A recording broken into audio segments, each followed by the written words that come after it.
A dar inicio. Ok. Ok.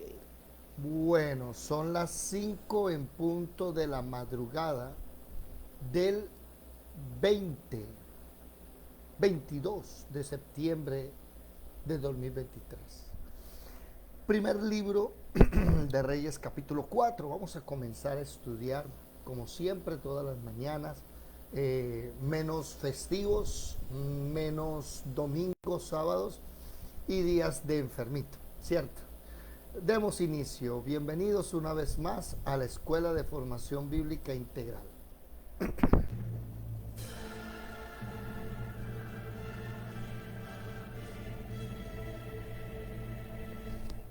Mirad que nadie os engañe. Muchos vendrán en mi nombre diciendo, soy el Cristo, y engañarán a muchos.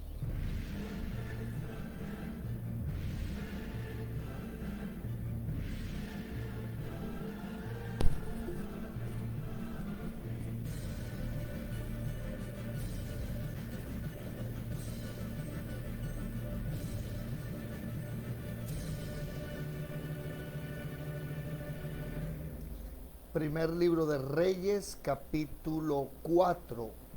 Estamos estudiando al rey Salomón y hemos aprendido, por ejemplo, que el rey Salomón eh, a la final no fue un rey tan correcto, cometió muchos errores. En el capítulo 11 se demuestra que lastimosamente el rey Salomón, capítulo 11 creo que de Crónicas, ¿verdad?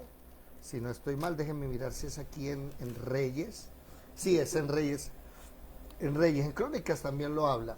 Bueno, saludemos, mi querida Lisset, muy buenas madrugadas, ¿cómo se encuentra en esta bella mañana?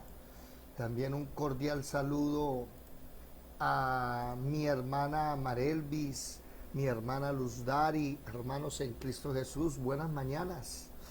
Willington también, muy buenos días, ¿cómo amanecen? Buenos días, bendiciones. Bendiciones. Ay, saludando a Alejandrito allá en Venezuela. Bueno, Buenos primero, días, bendiciones a todos. muy bien, amén.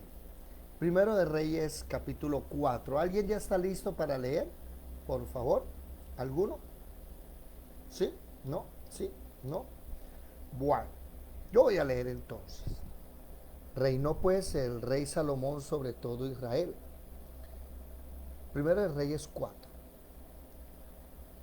Y estos fueron los jefes que tuvo Azarías, hijo del sacerdote Sadoc, Elioref y Ahías, hijos de Sisa, secretarios, Josafat, hijo de Ahilud, canciller, Benaía, hijo de Joiada, sobre el ejército, Sadoc y Abiatar, los sacerdotes, Azarías, hijo de Natán, sobre los gobernadores, Sabud, hijo de Natán, ministro principal y amigo del rey, Aizar, mayordomo, y Adoiram, hijo de Abda, sobre el tributo. Tenía Salomón 12 gobernadores sobre todo Israel, los cuales mantenían al rey y a su casa, y cada uno de ellos estaba obligado a abastecerlo por un mes al año. Vamos a subrayar esa partecita. Había 12 gobernadores y uno de cada gobernador por mes tenía que abastecer a Salomón. ¿Por qué digo eso? Porque en el capítulo 11 vamos a darnos cuenta que ese tributo no era poco.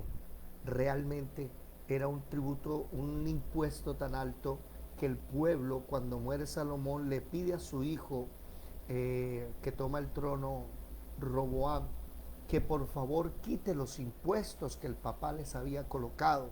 Y vamos a darnos cuenta que dijo que no, no lo iba a hacer. Por eso se dividió el rey. Sigamos, versículo 8, primero de Reyes 4:8. Y estos son los nombres de ellos: el hijo de Ur en el monte de Efraín, el hijo de Decar en Mascad, en Saalbim, en Bet-Semes, en Elón y en Ben-Hanán. Recordemos el secreto para leer estos nombres raros, ¿no? abrir la boca, vocalizar. El hijo de Esed en Arubot, este tenía también a Soco y toda la tierra de Fer. El hijo de Abinadab en todos los territorios de Dor, tenía por mujer a Tafat, hija de Salomón.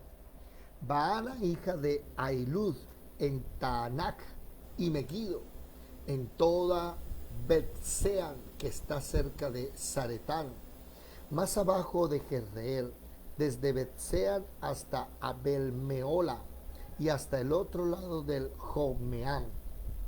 El hijo de Geber en Ramot de Galaad, este tenía también las ciudades de Jair, hijo de Manasés, las cuales estaban en Galaad. Tenía también la provincia de Argob, que estaba en Basán, 70 grandes ciudades con muros y cerraduras de bronce. Nótese que hay riqueza, nótese que hay prosperidad, nótese que las ciudades están creciendo, están fortificadas, están fuertes, ¿cierto? Con muros y cerraduras de bronce. Eso ya nos está dando a nosotros una especie de, ¿qué palabra puedo usar? Nos está describiendo cómo eran las ciudades y que estaban muy bien fabricadas, bien hechas, resguardadas, fuertes. Ainadab, hijo de Ido en Mahanaim, Aimaas en Neftalí, este tomó también por mujer a Basemat, hija de Salomón.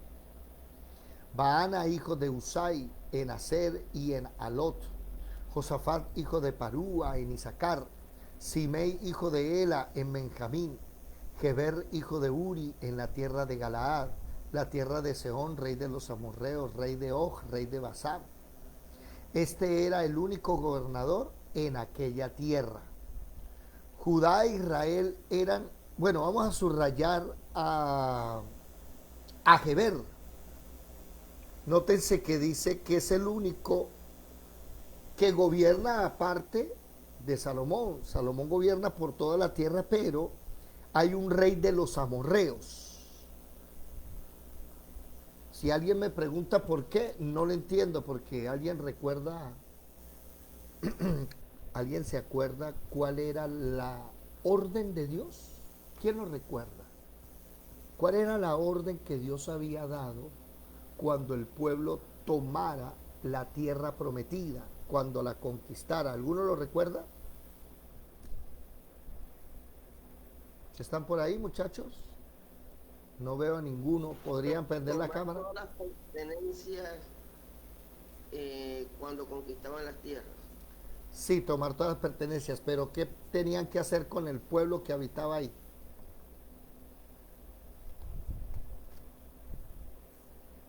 ¿Quién lo recuerda? Tenían que matarlos, expulsarlos, sacarlos. No podía haber un rey de los amorreos, que dice que era el único que también gobernaba ahí, que dejó Salomón. No puede haber un rey de los amorreos cuando está el rey de Israel en toda la tierra reinando.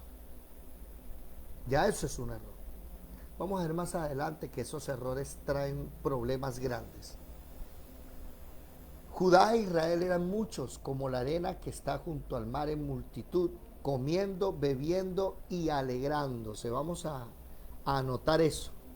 Subrayelo si es tan amable, porque es un tema interesante.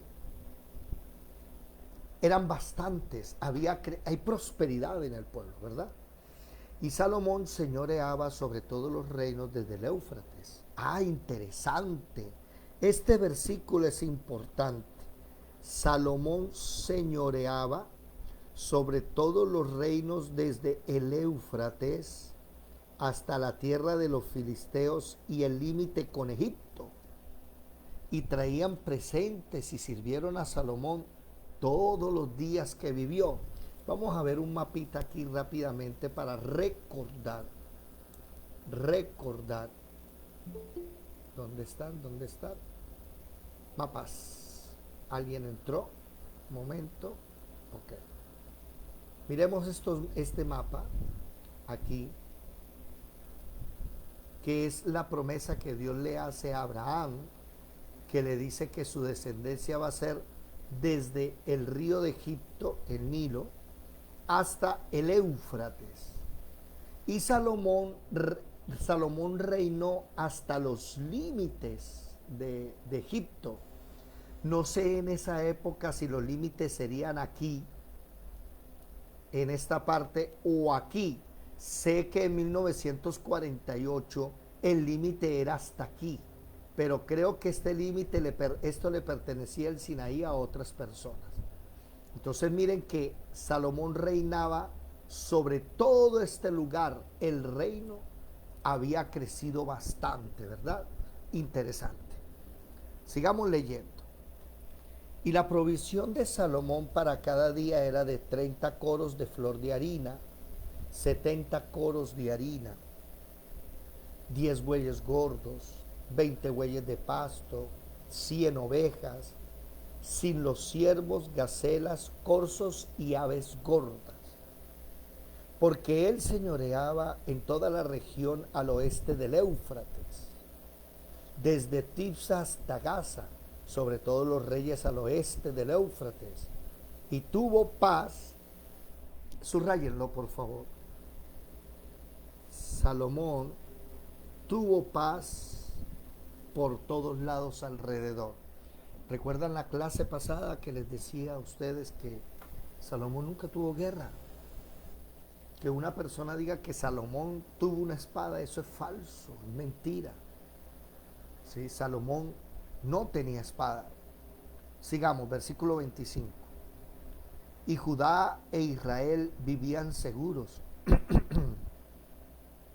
cada uno debajo de su parra y debajo de su higuera, desde Dan hasta Beerseba, todos los días de Salomón. Por favor, subrayen eso, cada uno. No sé si ustedes se dan cuenta de algo que me parece gracioso. A ver, cuando alguien va a escribir, también denota un estado de ánimo, ¿verdad? Yo ahorita que estoy un poquito bajito de ánimo porque tengo como una gripa, no sé, me siento enfermito y me duele la garganta.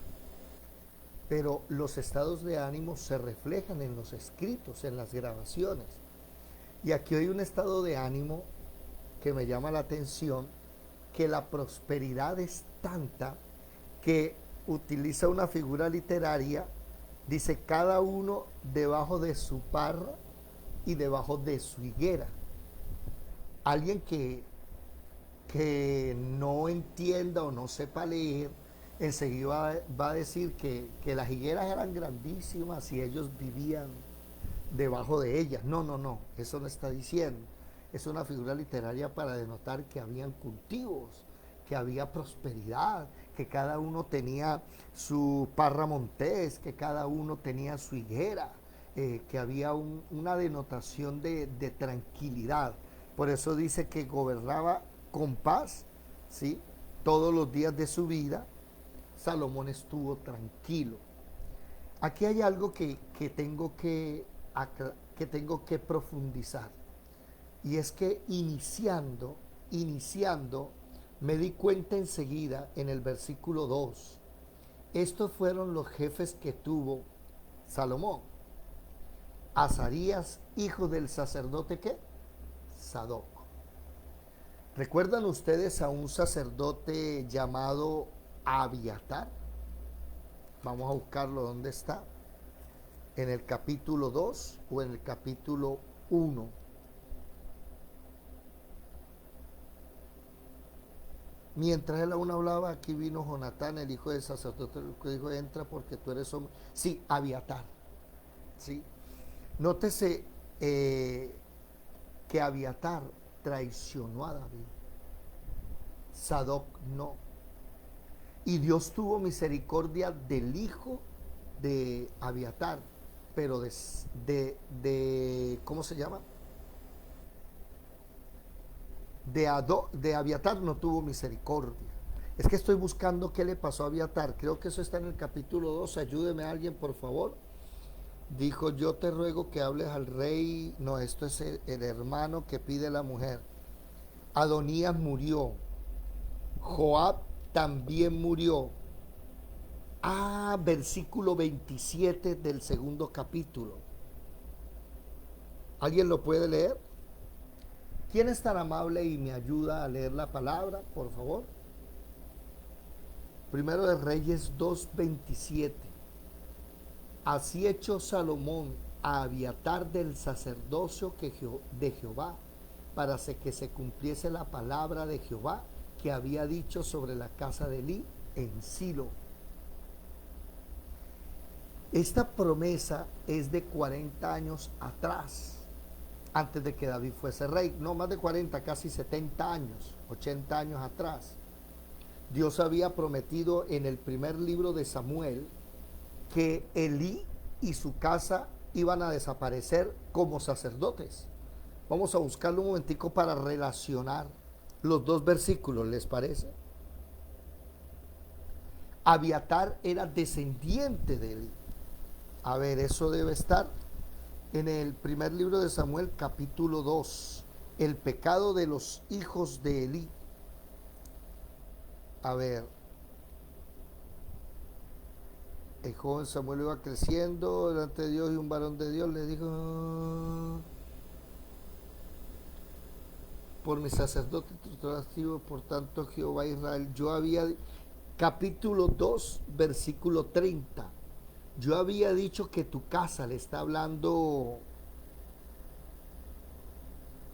versículo 27, un varón de Dios a Elí, el sumo sacerdote. ¿Sí lo ven? En el versículo 27 le está hablando un varón de Dios a Elí. Y en el versículo 29 le dice: ¿por qué habéis hollado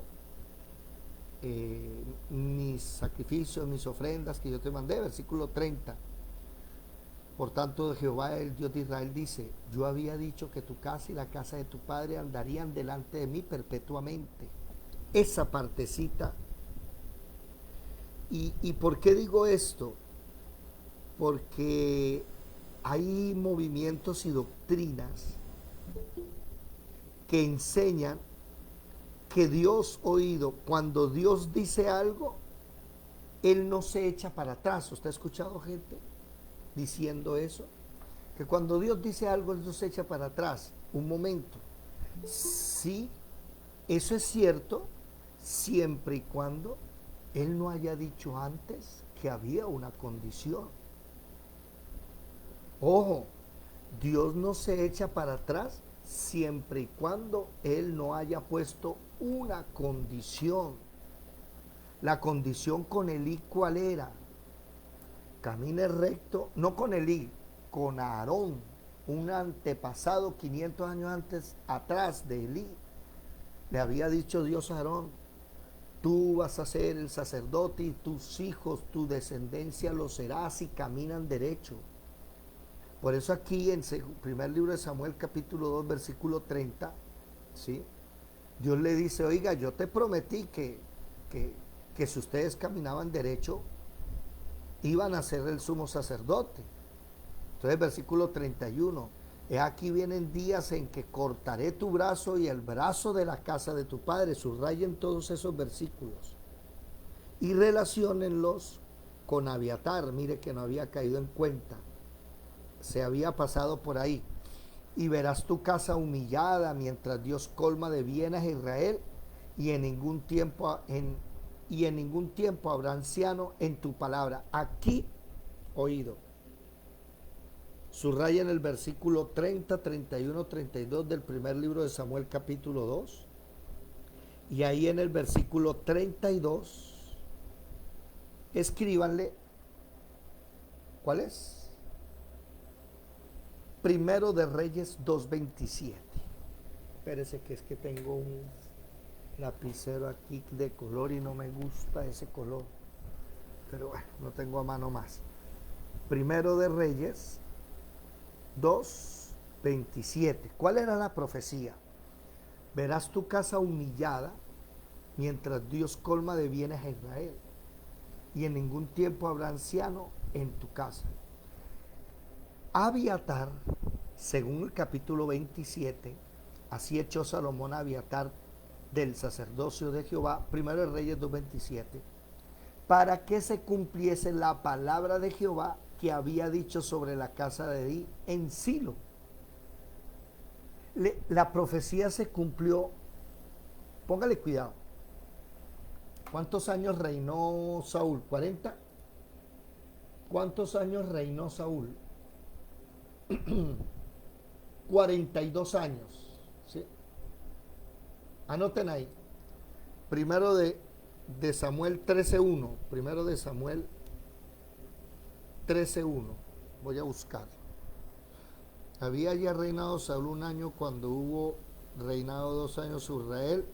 Escogió luego. Bueno, espérese porque. ¿Por qué me dice?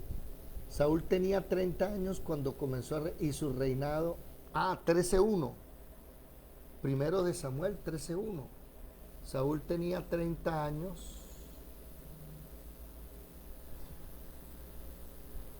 Y cuando hubo reinado 2 años sobre Israel, escogió luego. Bueno, no sé por qué. Creo que la vez pasada hubo este error, ¿no? ¿Por qué me dice? Pero sí fueron aproximadamente 40 años. Vamos a anotar, mínimo, vamos a anotar 43 años. Ojo a esto. 43 años de Saúl. Y 40 años de David. Y oído, la profecía fue antecitos. En el capítulo 8 del primero de Samuel, Saúl es escogido como rey. O sea que mínimo se cumplieron 80 años. 80 años después, Dios acabó con el último sacerdote. ¿Y quién tomó ahora el puesto? ¿Sí? A ver, notemos algo. Notemos algo. A ver, notemos algo, un momentico. En el capítulo 2, ¿dónde está? ¿Dónde está el hijo? Yo lo acabé de leer, el hijo. Aquí, capítulo 2, versículo 42. Mientras él aún hablaba, he aquí vino Jonatán, hijo del sacerdote Abiatar. Él, Jonatán, debería ser el próximo sumo sacerdote. Al cual dijo Adonías: entra porque tú eres hombre valiente y trae buenas nuevas. Jonatán respondió y dijo a Adonías: ciertamente nuestro señor el rey David ha hecho rey a Salomón, y el rey ha enviado con él al sacerdote Sadoc y al profeta Natán. Entonces vemos que Abiatar ya no es un sacerdote, ahora le trabaja a Adonías, que ha usurpado el trono, ¿verdad? Déjenme buscar, pero no encuentro otra vez a Jonatán. Si alguien me ayuda, ¿qué pasaría con el hijo de Abiatar? ¿Para dónde voy? Amados hermanos, hay promesas de Dios que Él nunca va a echar para atrás, pero el problema es que hay que entender que hay unas condiciones. Por ejemplo, nótense algo que me llama mucho la atención cuando leo la Biblia. Dios dijo que iba a restaurar Israel, ¿verdad?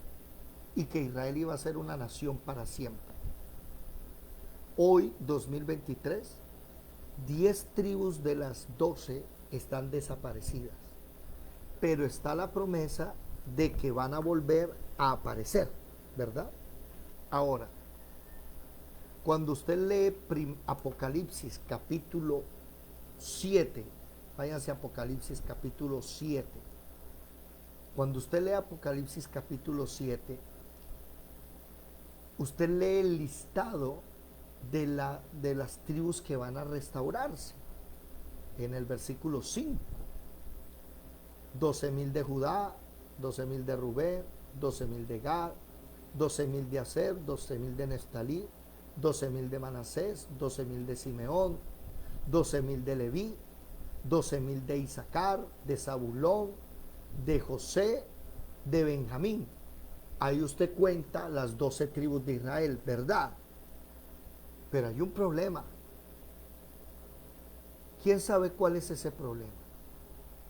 hay una tribu original, uno de los hijos de Jacob, que no va a ser restaurado. ¿Quién sabe cuál es? Y que Benjamín, que es hijo de José, mire que José tiene su tribu, pero Benjamín recibe lo que le tocaba a esa tribu que Dios no va a restaurar.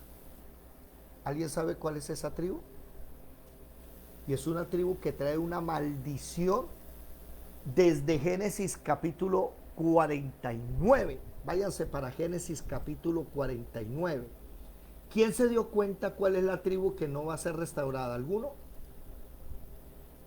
¿Alguien se dio cuenta ya o no? Mire, ese es el problema de tener las cámaras apagadas. Solo veo a Willington y el resto están por ahí o no. Alberto, Edilia, Edelmira, Luz Daris. Aquí estoy, pero hay mucho calor y estoy sin camisa. Ah, ok, bien. Ojo, la tribu que no va a ser restaurada es la tribu número 6, si no estoy mal. Que primero es en el versículo 1, Rubén. En el versículo 5, Simón y Leví, ya van 3. En el versículo 8, Judá, que es la cuarta. En el versículo 13, Zabulón, que es el quinto. ¿Sí? 13. En el versículo 14, Isaacar, que es el sexto. Y en el versículo 16, el que vamos a hablar, el séptimo de los hijos de Jacob. Mire en Apocalipsis 7, del versículo 5 al versículo 8, no está la tribu de Dan. Es más, miren aquí, miren el mapa. Aquí está el mapa, miren el mapa. Quitemos este, dejemos este. ¿Sí ven el mapa? Espérense que hay una persona que está entrando. Ya. Miren el mapa. Aquí está Dan. Y esta tribu de Dan no va a ser restaurada. ¿Por qué digo esto? Porque aunque Dios ha dado promesas, las promesas tienen un requisito. Las promesas tienen, ¿cómo decirlo? ¿Somos salvos por gracia? Sí, somos salvos por gracia. Pero hay unos requisitos, no para ser salvos, sino para mantenerse en la salvación. No sé si ustedes algún día han hablado con calvinistas. Hablar con calvinistas es sumamente difícil, porque los calvinistas suponen que los salvos ya están desde antes de la fundación del mundo escogidos, y como están escogidos nunca van a dejar de ser salvos. Y estaba meditando ayer en esa palabra, meditando, y me pregunté lo siguiente. Luz Dari, levantaste la mano. Sí, señor, buenos días. Sí, por ejemplo, puede ser que ellos crean que desde que uno es formado ya está dispuesto a ser salvo. Pero también creo que esa salvación, si uno no la cuida, se puede perder. Ellos dicen que no. El calvinista, Sí, ahí sí no, el calvinista. ahí sí no, porque, pues imagínese, la persona cuando ya cree que es salva, yo he oído ese comentario, sí, claro, lo he oído, que varias personas lo tienen. Y yo digo, no puede ser, porque ¿qué tal haciendo de las suyas en el mundo? Que porque ya soy salvo, yo ya puedo hacer todo lo que yo quiera. Eso no es verdad. Esa iglesia donde nacimos tú y yo, que es la misma congregación, que no vamos a decir el nombre, ¿no? Allá donde mamá te invitó a ti, la misma denominación, decimos nacimos en cierta manera, porque realmente pues nacer de nuevo, nacimos en otra parte de nuevo, pero esa congregación precisamente es súper calvinista. Ellos piensan así. Aún continúo. Sí. donde aún continúo Ah, porque todavía sigue asistiendo, ok. mi esposo ni siquiera, él no es de los que desea cambiarse de aquí a allí, o sí, no, él es, mejor dicho, sí, ahí nació, ahí va a permanecer hasta que se muera de la Bueno, en alguna manera oído a esto, mire, si la salvación se pierde o no se pierde, no es una doctrina básica, ¿sí? Si usted, por ejemplo, como nosotros que creemos que la salvación se pierde y que uno debe cuidar el regalo que recibió, pues nosotros todos los días vamos a estar pendientes, ¿sí? Pues de no caer y de mantener esa salvación. Los otros, a su manera, también lo van a hacer, porque ellos también oran, leen la palabra, entonces no tiene en sí por ese motivo que salirse. Ojo con esto. Esta doctrina de que si la salvación se pierde o no se pierde no es una doctrina fundamental. ¿Ok? Usted puede pensar que no se pierde, usted puede pensar que se pierde, eso no le va a afectar el fundamento. Pero David, entonces uno encuentra ahí en esa congregación que por lo menos el esposo deja a la esposa y se junta con otra hermana y vive con otro hermano, y sí, se ven cosas así. Por eso fue que dije en el tema de se pierde o no se pierde. En el resto de temas, ahí sí huya de ahí. Pero no vamos a ventilar ahorita eso. Pero ese es el problema del calvinismo. Como yo ya soy salvo, no importa que peque, porque ya soy salvo. Entonces los calvinistas hoy están enseñando que usted se puede suicidar, no importa, usted ya está salvo. Ya sus pecados están perdonados y los pecados futuros también. Ahí no, ahí nosotros no comulgamos porque eso sí es doctrina fundamental. ¿Me hago comprender? Bueno, ¿qué estaba diciendo?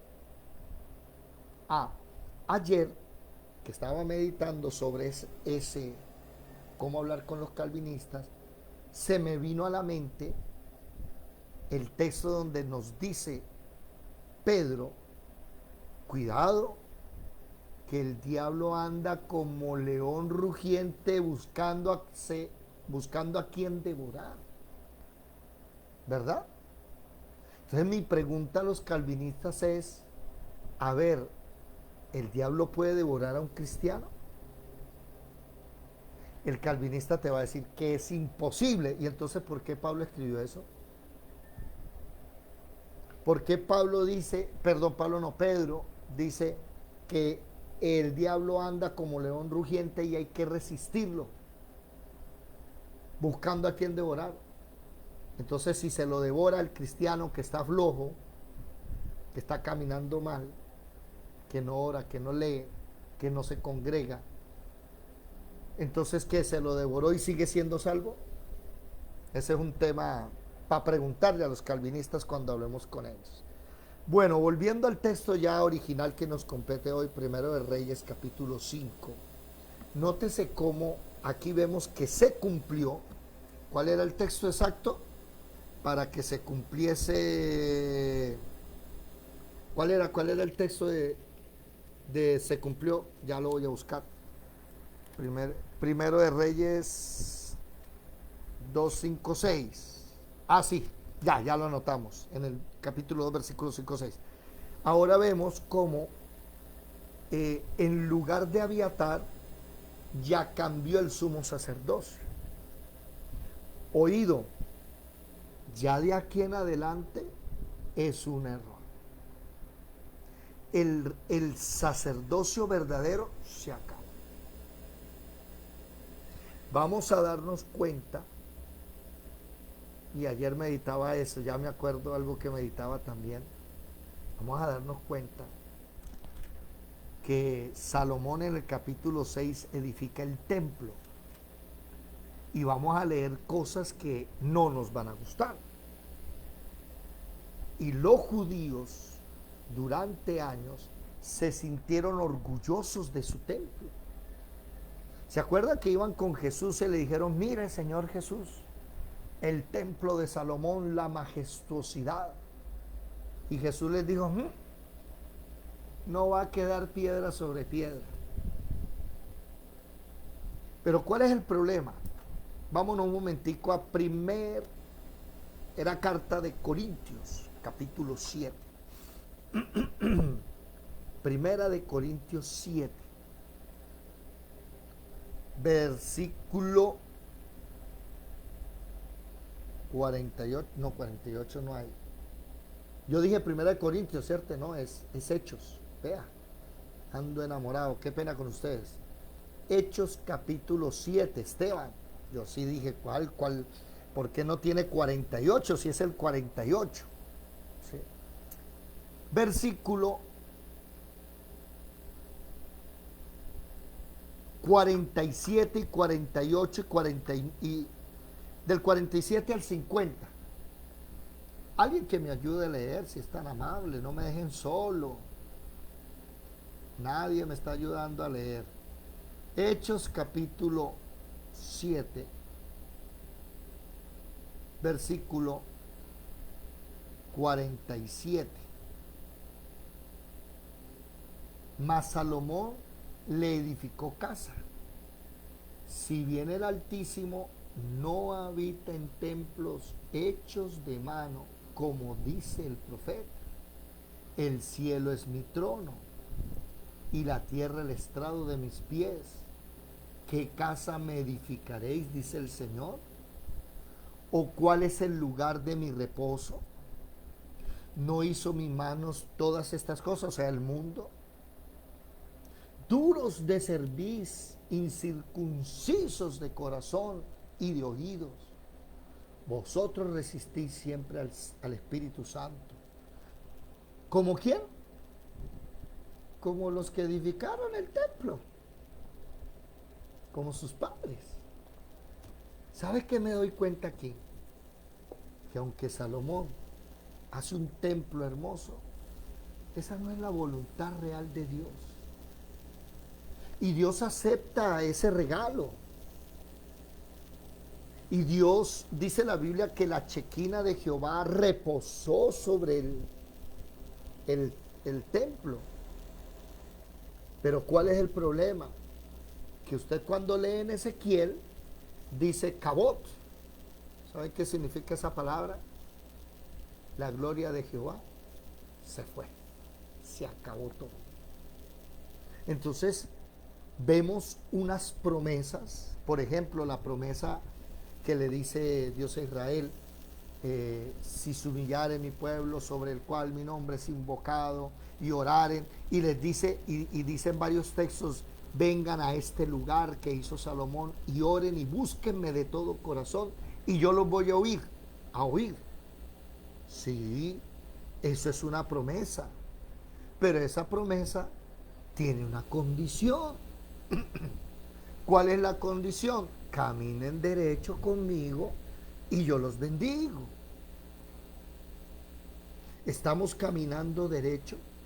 Mire, me llama la atención que Sadoc, primero de Reyes, capítulo 4, versículo 1, es hecho jefe, ¿sí?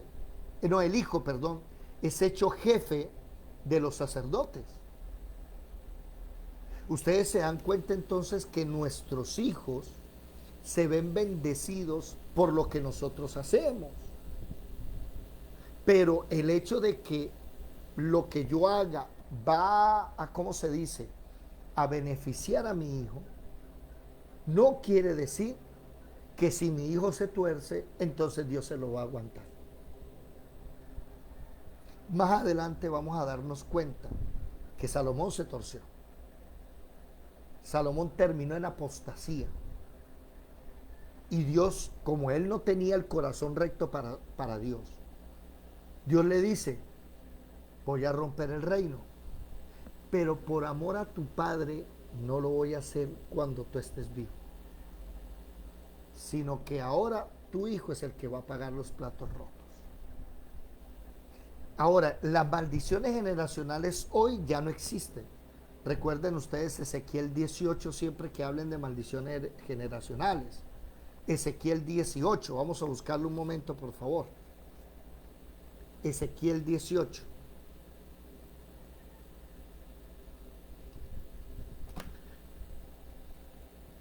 Ajá.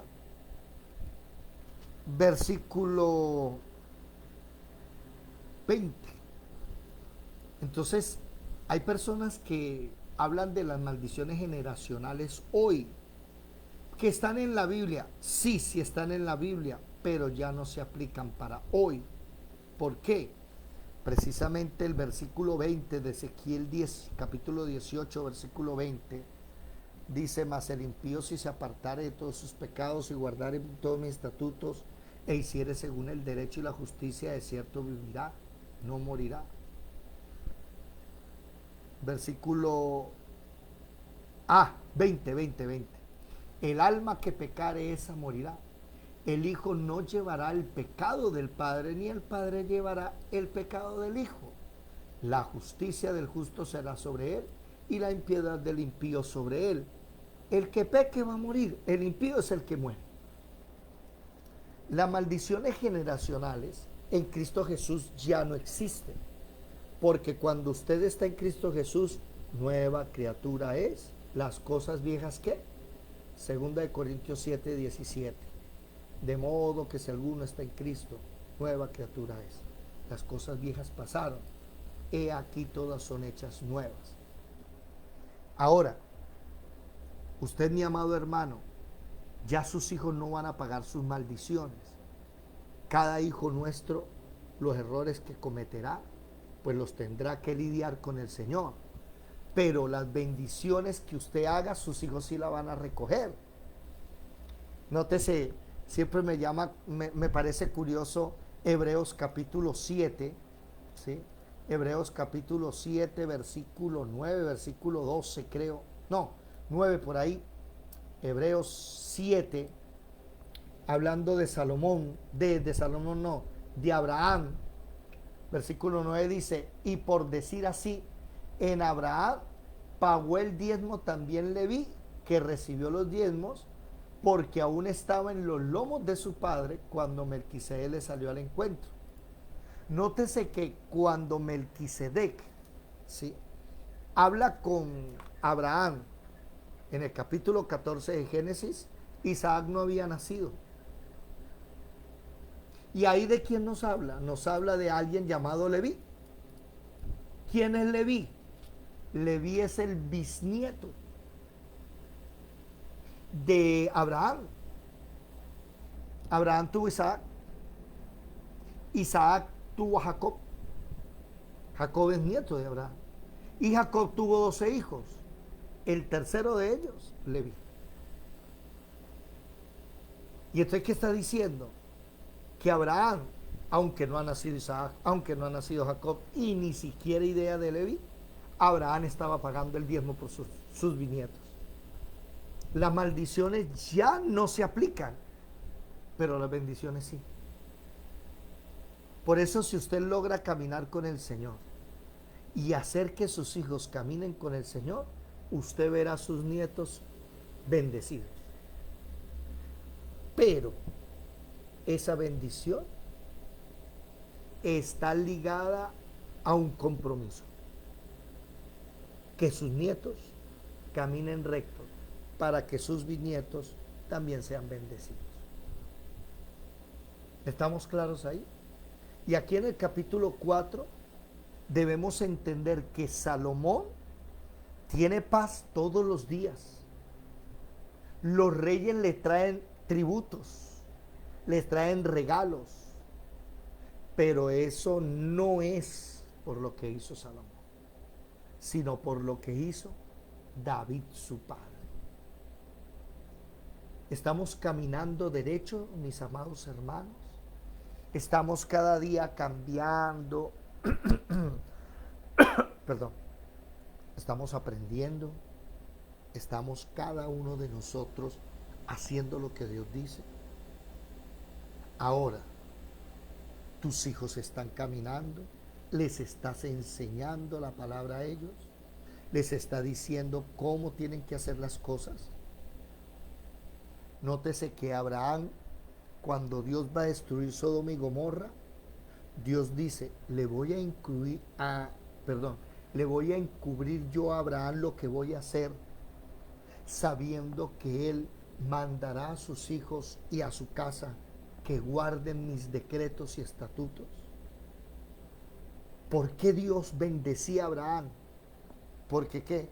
Porque él le enseñó a sus hijos. Ahora, una pregunta. ¿Usted ha visto la historia de Isaac? Isaac no hizo gran cosa. Si usted se va a leer la historia de Isaac, usted se va a dar cuenta que Isaac no es aparentemente importante. Aparentemente, ¿no? Porque él es muy importante. ¿Y sabe por qué Isaac no hace tanta bulla, digámoslo así, o no es tan importante? Porque Isaac nunca fue necio con Dios, ni con su papá. Léanse la historia de Isaac. Isaac fue un muchacho juicioso. Isaac fue un muchacho que nunca dio de qué hablar. Siempre fue obediente. El papá le buscó una mujer y dijo, ¿te casas con ella? Y él, sí, señor. Cuando el papá muere, Isaac queda vivo. Entonces hay una hambruna.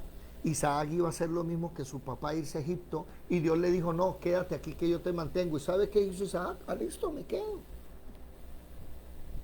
Isaac no era rebelde. Somos nosotros que por nuestra rebeldía es que nos va duro. Por nuestra rebeldía es que nos va duro. Somos nosotros los que no oramos, los que no leemos, los que no vamos. No, siempre queremos ser rebeldes. Y el siervo y la palabra dice una cosa, pero usted dice, no, es que tiene que ser así. ¿Me hago entender? ¿Estamos siendo obedientes?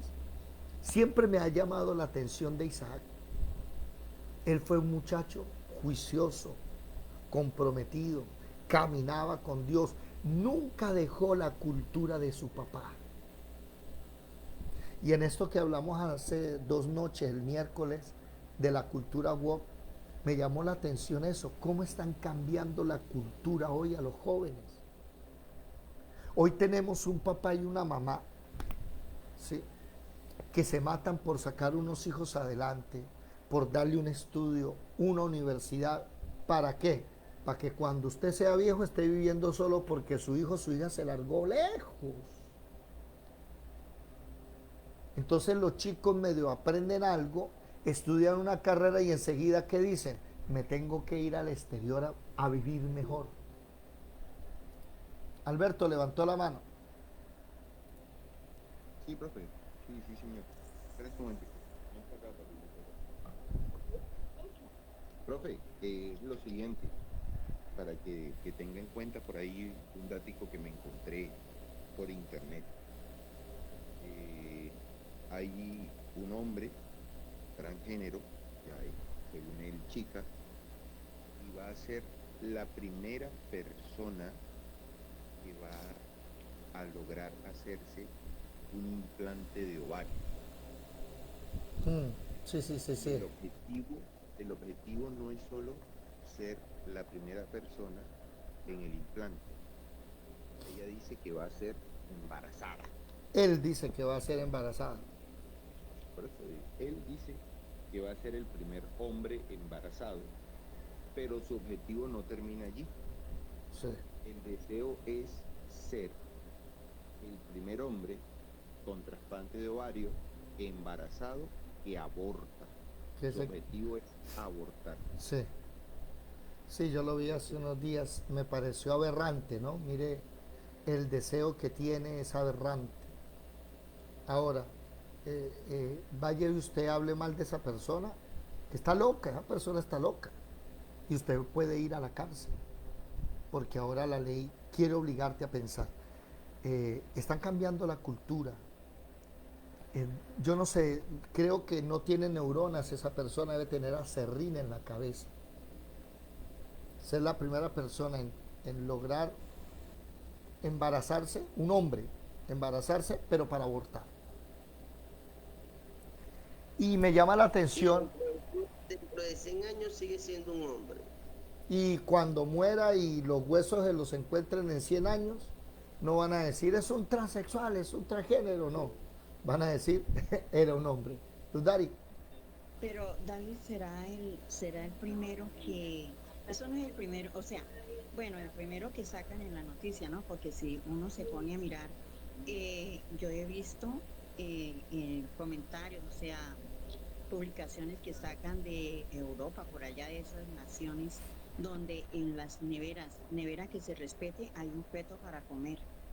Entonces, eso, bueno, que es un hombre, eso es la novedad. Y que lo hace, bueno, pero ¿de dónde sacan esos fetos para comer? Entonces, debe ser que la mujer, bueno, se embaraza y aborta para tener esos fetos. Porque nevera que se respete, el plato preferido y de primera línea es un bebé en la nevera. Sí, se ha visto casos, es cierto. En China, por ejemplo, había tiendas de fetos, cuando estaba la regla de solo un niño y una niña. Las familias podían tener un niño y una niña nada más. Entonces los que se abortaban se los comían. Se ha encontrado por ahí qué días decomisaron, no recuerdo en qué país, decomisaron cápsulas con, ¿cómo se llama eso? Residuos, digámoslo así, de bebés que han sido pulverizados y metidos en cápsula para consumir, porque según la gente come, se rejuvenece. Se rejuvenece, sí. Esos bebés, mire, hay un comentario, o sea, yo lo leí, no, que pasa es que no sé dónde está, pero hay un comentario que los bebés en la actualidad que se están perdiendo y que niños, se los llevan, primero los violan, los vuelven nada, pues una violación pues debe ser terrible. Después de que los violan, les sacan los órganos que sirvan y los venden. Y por último, cuando el niño está en su extremo, o sea, ellos tienen que asustarlo demasiado, que está en el extremo pánico, ellos se va una sustancia de la sangre a la columna vertebral. En ese momento le meten una aguja en la columna, porque el niño está en su furor, en el extremo más alto de pánico que tiene, y le sacan ese líquido. Y ese líquido lo echan en cápsulas y lo venden a un alto precio en el mercado negro, porque ese líquido, el que se lo tome en esas cápsulas, se va a rejuvenecer totalmente. Entonces, mire usted, o sea, esto es feo pensarlo. La verdad que creo que es oxitocina, si no recuerdo bien el nombre de la sustancia. Sí, es oxitocina. La médula. Exacto, sí, eso lo manda, el cuerpo del niño lo manda a la columna vertebral y se forma un color amarillo. Es como la savia de la sangre, la extracción de la sangre. Claro. La médula. Es la médula. Bueno, eso se llama citocina, el hermano. La sustancia. Y ahí le meten una aguja al espinazo del niño y le sacan eso directamente, sale ese líquido a una jeringa y de ahí lo encapsulan y lo venden en el mercado negro a los altos precios para que la gente se rejuvenezca. Hay una sustancia también que se llama adenocrón, creo que se llama, que lo utilizan los ricos, hecho con niños, y lo consumen para rejuvenecer, y eso, hay hasta películas de eso. La película de Monsters habla del tema y de cómo sacan la energía a través del susto del niño. A mí me cuesta creer cuando dicen que el hombre es el ser más inteligente de la tierra. Me cuesta creerlo, no sé, no me gusta mucho ver eso, porque la verdad me espanta saber cómo el hombre es el ser más animal, más degradante que hay sobre la tierra, porque yo veo que un animal no hace eso. Un animal nunca se arma para ir a atacar a otro animal, ni forma pandillas, ni forma nada de eso. O sea, y el ejemplo más grande que nosotros tenemos es la naturaleza, los animalitos, ¿no? Y si aprendemos de los animales nos dan sopa y seco, o sea, nosotros llegamos a tener cucaracha y recuerde que las hienas se arman para ir a matar y los leones también, pero entendemos lo que usted dice, pero si no estamos... tienen escopeta, ni tienen rifle, ni Ah. ellos no elaboran. Eso Bueno. fuerza contra su fuerza, ¿no? Pero el hombre sí crea, mire todas las bombas nucleares que ha creado, en lugar de crear cosas buenas, utiliza para destruirse. O sea, ¿qué clase de animal son? Bueno, precisamente recuerde que hace unos días el profeta Jeremías nos decía que el corazón del hombre es perverso, es engañoso, es malo. Génesis 13 creo dice que desde la juventud el corazón nuestro es malo. Claro, bueno, ahí sí ya Alberto dio el punto. Cualquiera, imagínense un niño en su extremo furor de susto, de miedo, de terror. Uy, cualquiera, imagínense una persona así. Claro, los animales no hacen las cosas por venganza ni por placer, lo hacen por comer, por necesidad. Nosotros... Sí, por defensa propia, ¿no? Porque si ve que otro se lo va a comer, pues sí, pues él tiene que actuar. Sí, señora, sino que, ¿cómo se dice? Sino que el ser humano es despiadado con sus propios hijos, con sus propios niños. Ahora que ya... Vuelvo y digo yo que nosotros donde estamos aquí en este lugar de Colombia, que somos un país supremamente subdesarrollado, morimos todos vírgenes. Porque nosotros no hemos visto todavía aquí en Colombia que digan, bueno, en la nevera de fulano y tal hay un bebé para comer.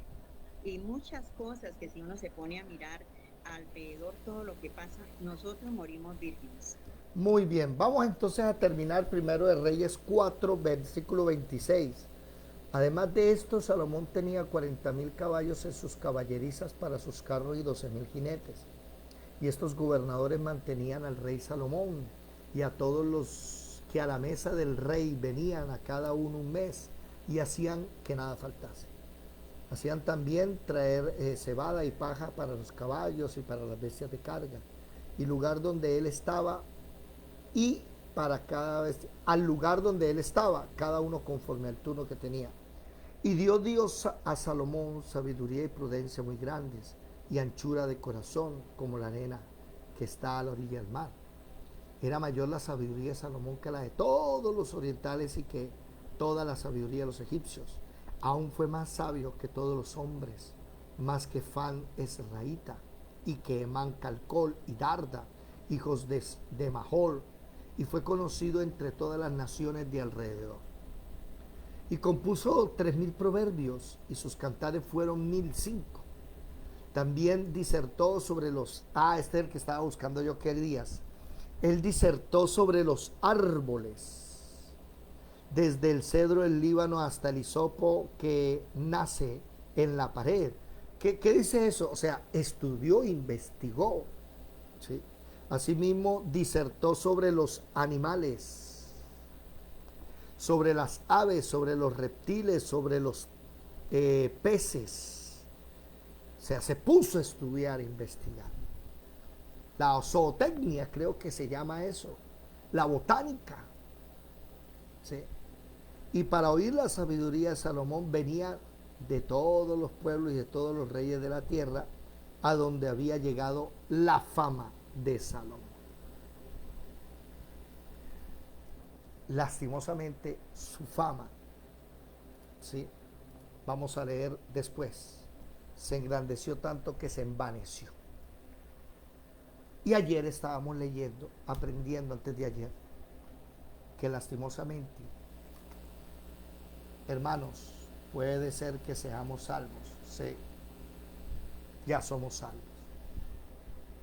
Eso no quiere decir que usted puede seguir en lo mismo. Debe haber un cambio. Si usted ha nacido de nuevo, no es posible que usted siga haciendo las mismas cosas de antes. Si yo todavía sigo llevando el mismo pecado y el mismo error de hace 20 años, tengo que... ¿Saben qué tienen que hacer? Porque hay personas que en su intimidad no le dicen a nadie, pero tienen algo pequeñito que bíblicamente se llama una zorra pequeña. Cazando las zorras pequeñas, dice la Biblia, porque esas son las que dañan el viñedo. Y hay cristianos de 20, 30, 40 años que tienen una zorra pequeña. Las zorras grandes se comen las uvas las pequeñas dañan el viñedo porque las pequeñas jugando escarban y dañan las raíces de la vid, del viñedo. Y si usted, mi amado amigo, hermana que me está escuchando, es de esos que viene peleando desde hace años, viene tratando de saber cómo hago para ese pecado que nadie conoce, que nadie sabe, que nadie ha visto, que tal vez nadie se va a dar cuenta, porque es una cosa tan íntima que en la soledad usted lo puede hacer o encontrarse. Si usted quiere saber cómo hacerlo, esta noche en Apocalipsis, el video número 51, lo vamos a enseñar. Lo espero. Venga esta noche para que a través de Apocalipsis aprendamos cuando dice: al que venciere, haré que se siente conmigo en mi trono. ¿Sí? Hoy es la tertulia, entonces el lunes lo diré. Hoy es la tertulia, ¿verdad? El lunes en la noche lo diré. En el video 51, ¿sí?, de Apocalipsis. Se nos acabó el tiempo. Los que están en Facebook, en YouTube, Dios les bendiga, nos vemos.